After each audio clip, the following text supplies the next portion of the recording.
It says here, "Hey there, welcome to Wistia." And there's this golden retriever with a bow tie. And one of Yeah. the experiments you ran here is you realize a lot of people were watching the whole video. Can you talk a little bit about that? Because there's might be a little bit of hesitation from folks to use video because people don't have the time to watch videos. But you saw something different, particularly with the users. Yeah. And even just a little bit of background, I feel like a lot of SaaS companies have this blank screen problem. It's like you Mm. sign into a tool and it's empty, right? It's like looking at a Google Doc and there's just a blinking cursor with no words. And you're like, well, I don't know what to write. And it feels overwhelming. And so at a lot of SaaS companies, this problem exists. Sometimes when you're doing research to buy a new tool, you don't have the thing yet, or you don't want to enter in all of the information to set it up to understand if you might want to use it longer term. And Wistia was the same way, where sometimes people would sign up for the tool to check it out. And like their first video was being made or was 6 months down the road, or they didn't have access to it because it was like in some file management system and they couldn't track down the creative person. And so we basically decided, why don't we make a video that someone could borrow from us to shortcut the experience of at least getting some value of the product without it just being a totally empty account where they can't really do anything.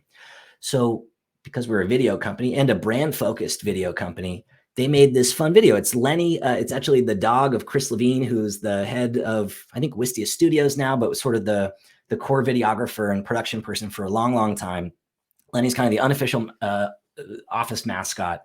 And so this is basically a brand video. It's Lenny walking around with this old VHS tape in his mouth, and it's sort of this fun video playing off of Wistia being a new way to do video, right? The old way is no longer, the new way is to use Wistia. And so we had this, and something like 30% of the people that signed up for Wistia would watch this video. They'd borrow the video from us because they didn't have one ready, and they'd see this experience.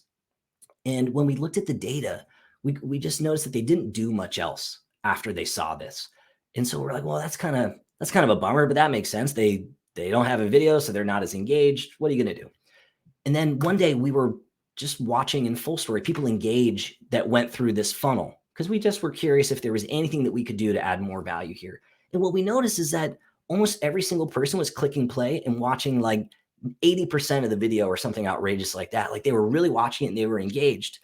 And we said, well, that's pretty cool. But what if they could play a different video that might provide more value than just it being fun and on brand?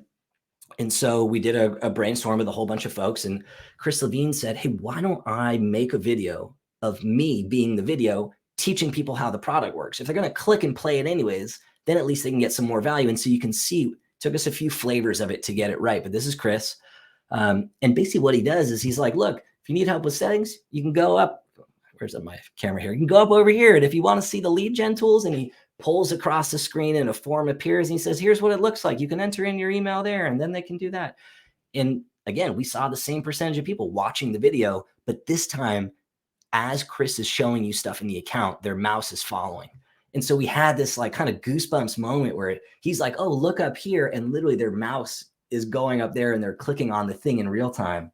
And outside of it just being cool, we increased activation from this cohort by like 20% with this new iteration.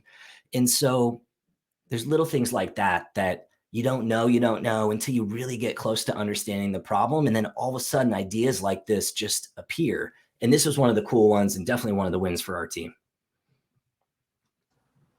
Totally love that. I'm not sure, Lila, you have anything to add to this? This is a really, really interesting experiment. No, I just want to do it. I just want to I just want to steal everything and do it. I want to do it.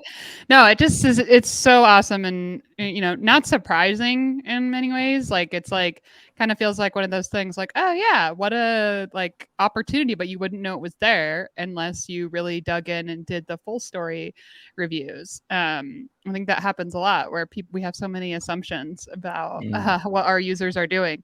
Being able to actually go back and look either through Hotjar, Full Story, AppQs, Heap, whatever your poison is. It's the yang to the customer feedback yang, like their words and then their actions. Totally.